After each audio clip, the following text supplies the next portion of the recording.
There's a moment after your world collapses when everything just stops. No thoughts, no plans, just white noise where your life used to be. For me, that moment came at 9:14 a.m. on a Tuesday. "Matt, can we talk in my office?" That was all my manager said. 10 minutes later, I was walking out of McClellan Freight Systems with a manila envelope in my hands, a pit in my gut, and the kind of rage that tastes like metal. No warning, no severance, just restructuring. After 9 years, I sat in my car for over an hour, hands gripping the wheel, staring straight ahead. I kept replaying the last few weeks in my head. Nothing made sense. I just landed a new logistics contract in Georgia. My team was hitting every target. Hell, I even trained 2 new hires myself, but none of that mattered. I was out. When I finally got home, I didn't tell my wife right away. Claire was still in bed. She worked nights at the hospital, usually came home at 7 and crashed until noon. I made coffee, stood by the kitchen window, and tried to breathe. I told myself I'd find something else, that it wasn't personal, that maybe this was just bad luck. Then came the second gut punch. Exactly 1 week later, I was scrolling LinkedIn at 2 a.m., sleepless and spiraling, when I saw a congrats post. A fresh new job announcement, a familiar face smiling in a suit and shaking hands with my old boss. Excited to be stepping in as Regional Ops Lead at McClellan Freight. Big shoes to fill. Troy Baxter Troy. Troy effing Baxter. We'd been friends since college. Same frat, same bar tabs, same dreams of climbing the corporate ladder. We even worked together at our first warehouse gig in Tulsa, but over the last few years, we drifted. He got married. I got married. Life happened. We caught up maybe twice a year, at best. I had no idea he'd even applied. And there he was, already in my chair, wearing my title, tagging my former coworkers in his victory post. I stared at the screen until my eyes burned. Then something in me cracked. I opened Claire's Instagram. She rarely posted, but I needed distraction, or maybe I needed reassurance. A reminder that at least one thing in my life was still stable. Her latest photo stopped me cold. It was from 3 nights ago. She'd said she was working overtime, but there she was, in a dimly lit restaurant I didn't recognize, wearing her red dress, the one she only pulled out for big occasions. No location tagged, no caption, just a half-drunk cocktail in front of her and a man's arm visible across the table. A man wearing a watch I'd seen before, a silver Tag Heuer, Troy's favorite. I zoomed in. My heart dropped. I stared at that image until my vision blurred. It wasn't just the job. He had her too. My wife, my career, my damn life. Taken from me like I never mattered. That's when the rage stopped being noise and started becoming a plan. It's funny how quickly your brain can turn pain into purpose. 1 second you're staring at a phone screen, wondering how everything slipped away. The next, you're building a quiet kind of fury that hums beneath your skin, the kind that doesn't scream, it calculates. The next morning, I drove to the industrial park where McClellan Freight sat, just to see it. I told myself it was to get closure, but really, I wanted to watch Troy walk through those glass doors, to see him living my life. And, sure enough, at 8:27 a.m., he pulled into my old parking spot. Same silver Ford, same smug grin. He stepped out, buttoned his jacket, adjusted his tie, and walked inside like he'd earned it. I sat there for another half hour, watching trucks pull in and out. Every person I used to know walked right past me, none of them knowing I was still sitting there, forgotten. Just another ghost in the company's history. When I finally drove off, I didn't go home. I drove aimlessly for hours, ending up at a diner 30 miles out of town, the kind of place that smelled like burnt coffee and regret. I ordered pancakes I didn't eat and stared at my reflection in the window. That's when my phone buzzed. A text from Claire. "Hey, staying late again. Don't wait up." No heart emoji. No kiss. Just cold words on a cold screen. I typed, "Everything okay?" but never sent it because I already knew the answer. That night, I started digging. I didn't have to look far. Claire's work schedule was easy enough to verify. Hospital shifts were public if you knew where to check. The problem? She wasn't working any of the nights she'd claimed to be staying late. Not one. Instead, her credit card statement showed 2 dinners at the Marble Room, a place that required reservations weeks in advance. And the billing address? Troy's neighborhood. He lived 5 miles from the restaurant. I felt sick. Betrayal isn't sharp like you expect. It's dull, heavy. It sits in your chest like a stone you can't swallow or spit out. For a week, I barely slept. During the day, I started sending out resumes. At night, I planned. Not revenge. Not exactly. I told myself it was exposure.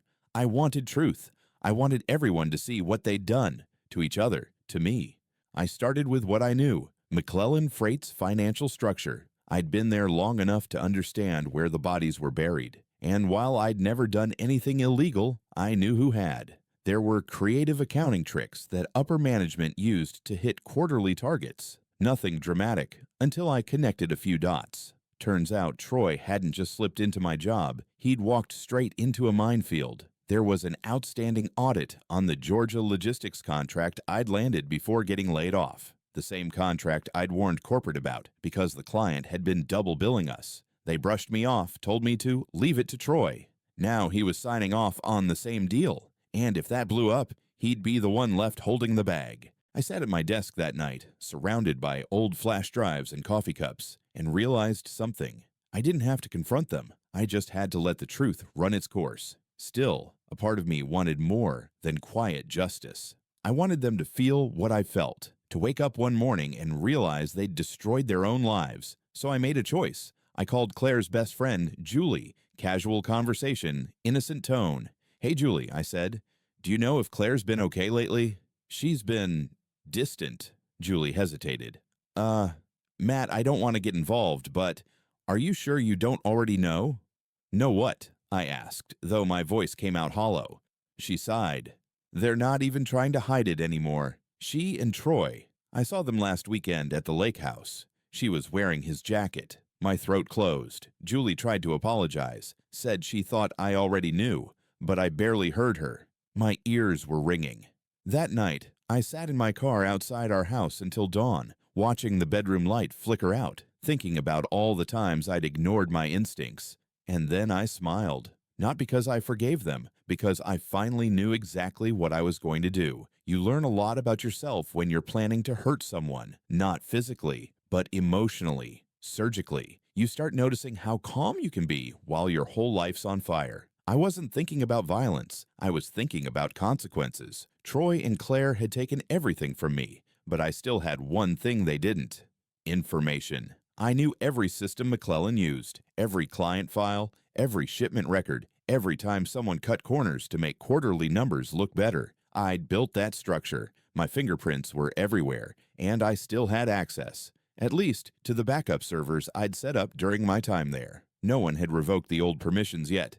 Rookie mistake, so I started collecting, quietly, emails, invoices, spreadsheets, all perfectly legal to view, all perfectly devastating in context. What I found confirmed what I'd suspected. The Georgia contract wasn't just messy, it was radioactive. Someone had cooked the numbers to make it look profitable when, in reality, the client owed McClellan nearly $300,000. If it blew up, whoever signed off on it would take the fall, and that person was Troy. He'd taken the job too fast to understand what he was inheriting. He probably thought he'd landed a promotion, but he'd actually walked into quicksand, and I was standing at the edge, watching him sink. I didn't plan to ruin him right away. I wanted him to feel safe first, secure, like everything was finally working out. That's when collapse hits hardest, so I waited. Meanwhile, Claire pretended nothing had changed. She still kissed me on the cheek in the mornings, still texted about grocery lists and errands. I played along, pretended I didn't know. It was the cruelest game I've ever played, and I was winning. Then one night, she came home late again. I heard the car door slam and footsteps in the hall. I was sitting in the dark living room when she walked in. She froze. "Matt, what are you doing up?" "Couldn't sleep," I said. "How was work?" She hesitated. "Busy." I looked at her. Really looked at her. Same woman I'd loved for 12 years, standing there with her hair slightly tousled and her perfume still lingering. But not our perfume. His. I almost told her everything right then. Almost asked how she could do it. Almost begged her to stop. But instead, I said, "I'm glad you're keeping busy," and walked past her to bed. The next morning, I uploaded the audit documents anonymously to McClellan's compliance department. 2 hours later, I deleted every trace of what I'd done. That afternoon, the news started spreading internally. A financial investigation was being launched. I knew it would take a few days for the truth to unravel, but once it did, it would hit hard. Troy's name was all over the paperwork, his digital signature on every fraudulent report. That night, Claire got a text while we were eating dinner. She turned her phone face down and said she wasn't hungry anymore. I just nodded. A day later, Troy's LinkedIn profile disappeared. By Friday, he was gone from the company website. I didn't celebrate, didn't even smile. I just sat in the same car I'd been fired from 9 weeks earlier, staring at the same office building, and felt nothing. Because revenge doesn't fix anything. It just trades your pain for silence. Claire found out a few days later. She came home pale, shaking, holding her phone. "What did you do?" she whispered. I didn't answer. She stepped closer. "Matt, what did you do?" "I told the truth," I said simply. Her face crumpled. She dropped her bag and sank onto the couch. "He's finished. They're saying he could be charged." I nodded. "Yeah, that tends to happen when you lie." She looked at me like she didn't recognize me anymore. Maybe she didn't. That was the night she left. No screaming, no explanations, just silence, the kind that fills every corner of the house until you can't breathe. I thought I'd feel relief. Instead, I felt empty. I'd lost my job, my wife, my best friend, and somehow I'd become the worst parts of all three. But it wasn't over. Not yet. Because 2 weeks later, I got a call that changed everything. Again. The call came on a Tuesday morning. I was halfway through a bowl of cereal I wasn't even hungry for when my phone rang. Blocked number. I almost let it go to voicemail, but something in me said to answer. "Matt Carlson?" "Yes." "This is Detective Reed with the Wake County Financial Crimes Division. We'd like to ask you a few questions regarding an active investigation involving McClellan Freight Systems." My heart stopped. I'd been careful. No digital trace. No direct accusations. Just a few anonymous files uploaded to an internal compliance system, something I was legally entitled to access during my employment. I figured it would all quietly implode, and I'd watch it from a distance. But the thing about truth is, once it starts unraveling, it doesn't stop where you want it to. "I'm not sure I can help you," I said. "We believe you can. We have documentation showing that the flagged financial records originated from your employee account. We're not saying you're in trouble, Mr. Carlson, but we do need clarity." They asked me to come in for a formal interview. I didn't sleep that night. I kept replaying everything in my head, every file I sent, every step I took. I hadn't forged anything. I hadn't lied. All I did was shine a flashlight into a dark corner, but now I was under it too. When I walked into the precinct the next day, I was calm, numb maybe. I told the truth, explained what I knew, what I'd seen, and what had been happening right before I was let go. I even shared how I'd discovered Troy had replaced me and that he was sleeping with my wife. They nodded, took notes, asked questions, but one stuck with me. "Why'd you do it?" I paused, not because I didn't know the answer, but because I wasn't sure they'd understand. "Because they thought they could erase me," I said. Like I was nothing. I just wanted the truth to matter. The detective stared at me for a long beat, then scribbled something down and ended the interview. 2 weeks later, I got a letter saying I wouldn't be facing charges. The compliance team confirmed everything in the documents was real. The case was being escalated to state investigators. Troy was officially being sued for corporate fraud and falsifying internal reports. He could face jail time. As for Claire, I heard through mutual friends that she moved in with her sister. No sign of Troy in her life anymore. I guess the fallout was too much even for them. She called me once. Just once. From an unknown number. "Matt," she said, her voice quiet. "I'm sorry." I didn't say anything. I didn't hang up either. "I made a mistake," she said. "A lot of them." Still, I said nothing. I hope you find peace." Then she hung up. I stared at my phone for a while, then powered it off and threw it in a drawer. That was 6 months ago.